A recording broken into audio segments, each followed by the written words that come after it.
Hai guys, kakak-kakak, adik-adik dan semua yang ada di pelosok negeri ini. Apa kabar kalian semua? Sudah lama kita tidak bertemu. Ya maklum karena kuliah dan pandemi bro. Oke, saya harap kalian selalu diberi kesehatan dan tentunya berkat selalu mengalir buat kalian semua. Dan selamat datang di channel kami. Bersama saya Owen, pria menawan yang telah lama menghilang.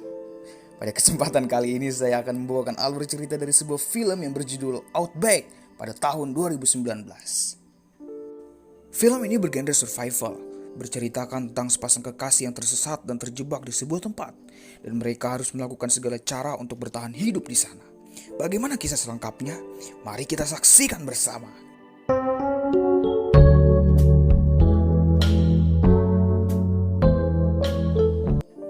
Di awal film, kita diperlihatkan seorang perempuan yang sedang berada di sebuah bandara.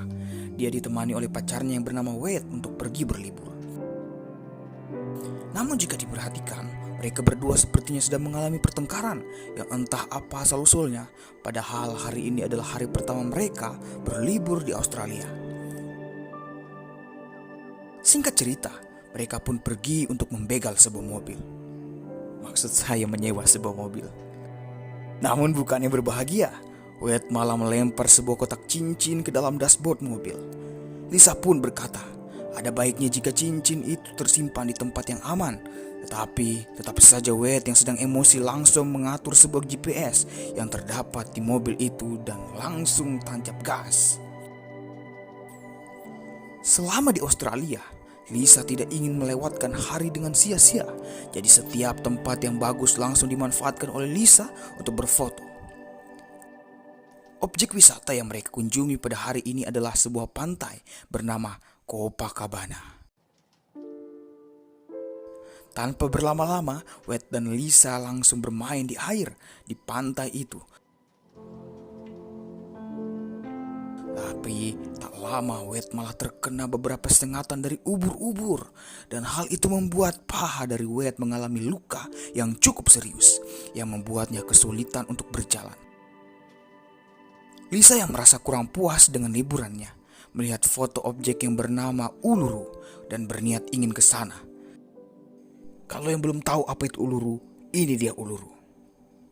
Uluru adalah formasi batu yang berukuran sangat besar, kata Mbah Google. Yang menjadi permasalahannya yaitu untuk tiba di Uluru membutuhkan waktu selama 32 jam dari tempat itu. Singkat cerita, mereka berangkat dari malam sampai pagi. Mereka melakukan perjalanan dan hanya modal nekat dengan sebuah GPS untuk berjaga-jaga.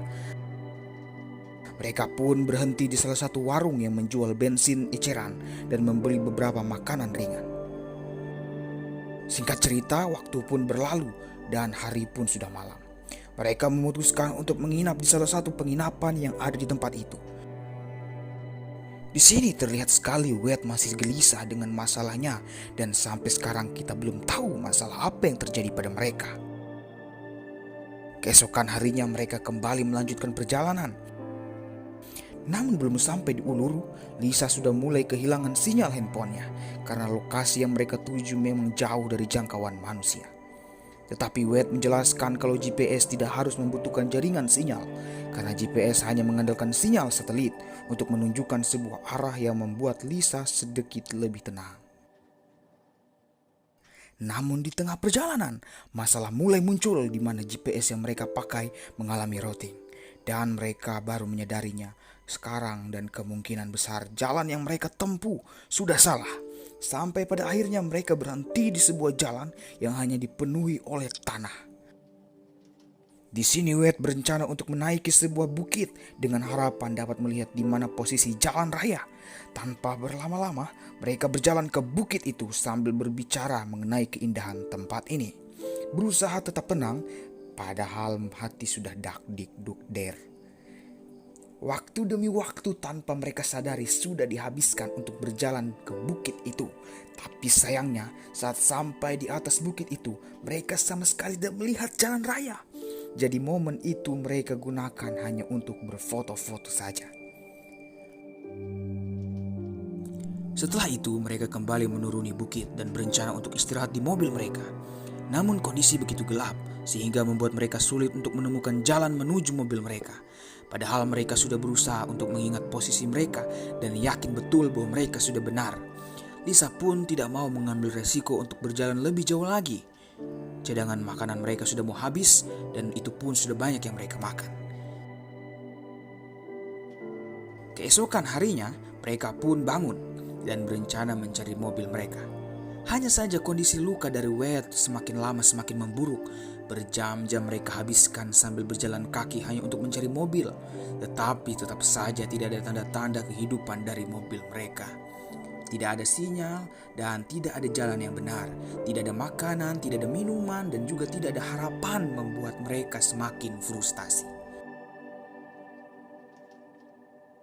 Dan untuk menghemat tenaga, mereka pun tidur menunggu esok pagi lagi. Tanpa disadari, ada seekor kalajengking yang berjalan ke tubuhnya Lisa. Bahkan kalajengking itu sudah berada di wajah Lisa.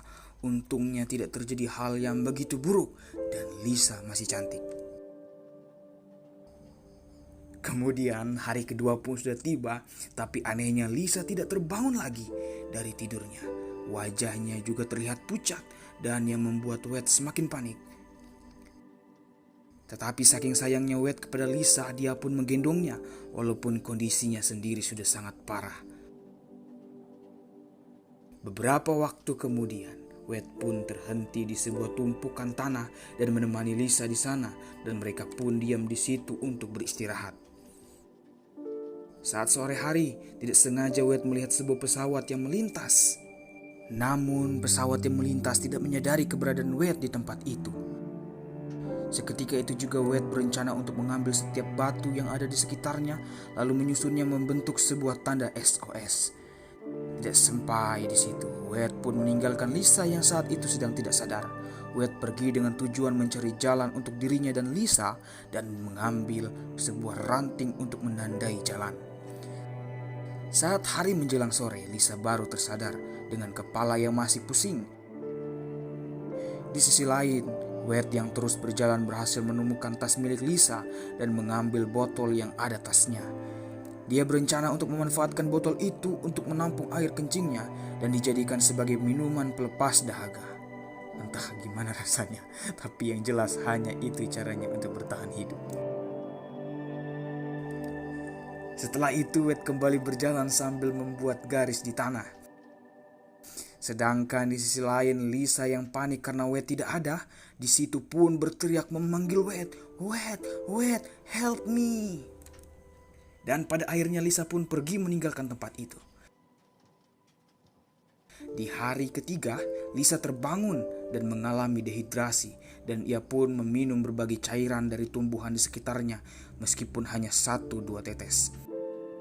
Sedangkan Wade yang makin haus mulai menghabiskan air kencingnya sendiri. Setelah itu, ia kembali mencari-cari mobilnya.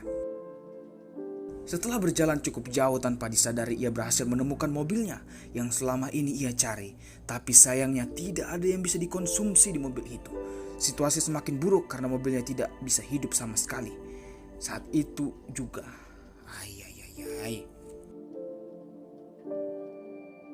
Saat itu juga, Wade pun nekat untuk meminum air wiper mobil. Bagi yang tidak tahu air wiper, ini adalah air yang disemprotkan ke kaca mobil. Dan ternyata air wiper ini bercampur dengan sabun dan ini sebenarnya sangat berbahaya.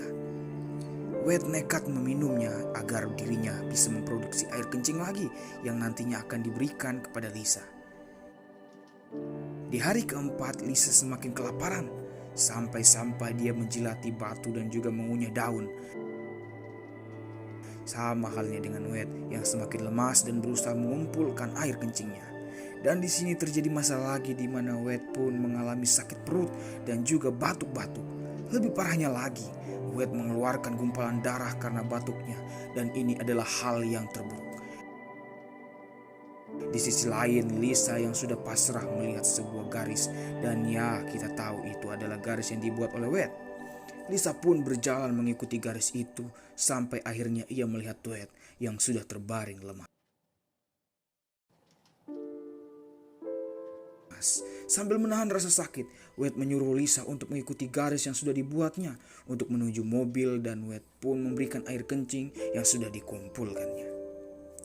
Tak lama berselang, Wade mengalami kejang-kejang dan mungkin ajalnya sudah dekat. Dan hari ini adalah hari terakhir Wade melihat kekasihnya. Singkat cerita, Wade pun sudah tewas. Dan di hari kelima, Lisa hampir pasrah pada keadaannya karena kekasihnya sudah tewas. Pada akhirnya Lisa pun berhasil menemukan mobil yang mereka tinggalkan berhari-hari. Dan singkat cerita lagi, Lisa yang merasa kesepian membuka HP-nya untuk melihat isi galeri. Ia pun memutar satu video yang memperlihatkan dirinya yang sedang berada di toilet pesawat. Nah, dari sini nih terbongkar permasalahan antara Wade dan Lisa yang membuat mereka sampai bertengkar di awal film tadi. Ternyata beberapa hari yang lalu, Wade sengaja melamar Lisa di depan banyak orang saat berada di dalam pesawat. Tapi Lisa malah menolaknya dengan alasan dia tidak ingin cepat-cepat untuk membangun sebuah keluarga. Singkat cerita lagi, hari ke-6 Lisa mengalami dehidrasi yang begitu parah sampai membuat dirinya tidak sadarkan diri. Namun di sini secara tiba-tiba ada seorang wanita yang menghampirinya. Awalnya Lisa menyangka bahwa itu hanya halusinasi. Namun ternyata itu sungguhan. Perempuan itu adalah seorang peternak yang dimana ia mengetahui keberadaan mereka setelah melihat tanda SOS yang dibuat oleh Wade. Jasad Wade pun dipulangkan ke tempat asalnya dan ia dinyatakan tewas akibat gagal ginjal karena meminum air sabun, air wiper, air kencing banyaklah. Sedangkan Lisa berhasil diselamatkan. Dan saat ini Lisa sudah menjadi seorang perawat dan film pun tamat. Pada film ini kita diperlihatkan sebagaimana perjuangan seorang laki-laki. Pada film ini kita diperlihatkan bagaimana perjuangan seorang laki-laki, yaitu Wade yang sepenuh hati mencintai kekasihnya, bahkan rela berkorban untuk Lisa meskipun sempat dan sangat dikecewakan. Oke guys, mungkin sampai di sini saja. Dan saya harap kalian jangan lupa like, komen, kalau perlu share ke teman-teman kalian yang suka video seperti ini. Dan juga subscribe channel kami untuk membuat kami lebih semangat lagi dalam membuat video-video berikutnya. Dan bye-bye.